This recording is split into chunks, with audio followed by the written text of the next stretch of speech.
அதிமுக தொண்டர்களை ஒன்றிணைய வாருங்கள் என அறிக்கை வெளியிட்ட முன்னாள் முதலமைச்சர் ஓ பன்னீர்செல்வத்திற்கு ஏடிஎம்கே துணை பொதுச் செயலாளர் கே.பி. முனுசாமி பதிலடி கொடுத்துள்ளார்.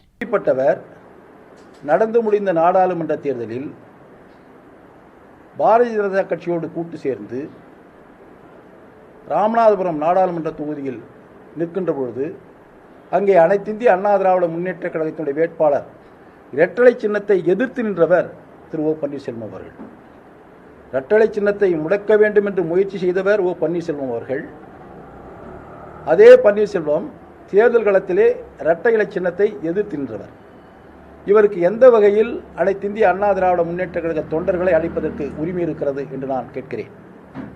அதோடு புரட்சித் தலைவி அம்மா அவர்களை இவர் குறிப்பிடுவதற்கு எந்த விதமான உரிமையும் அவருக்கு இல்லை. காரணம், புரட்சித் தலைவி அம்மா அவர்களை பாரதிய ஜனதா கட்சியினுடைய மாநில தலைவர் திரு அண்ணாமலை அவர்கள் மிக கடுமையாக விமர்சனம் செய்தார்கள்.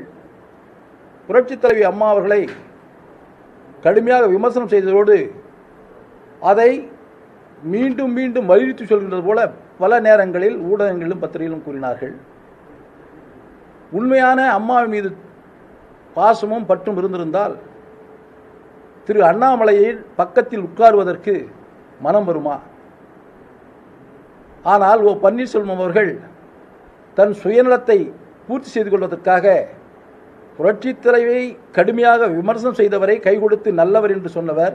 இவர் எப்படி அண்ணா திராவிட முன்னேற்ற கழகத்தினுடைய இயக்கத்தை ஒன்றிணைவோம் வாருங்கள் என்று சொல்வதற்கு எந்தவிதமான அருகதையும் இல்லாத ஒரு நபர் திரு ஓ பன்னீர்செல்வம் அவர்கள். எனவே இது போன்ற அறிக்கைகள் இனிமேல் கொடுக்கக்கூடாது என்பதற்காக இங்கே நாங்கள் இந்த கருத்தை கூறுகிறோம். இந்த கருத்து அனைத்திந்திய அண்ணா திராவிட முன்னேற்ற செய்திகளை உள்ளது உள்ளபடி தெரிந்து கொள்ள ரெஃப்ளெக்ட் நியூஸை சப்ஸ்கிரைப் பண்ணுங்க.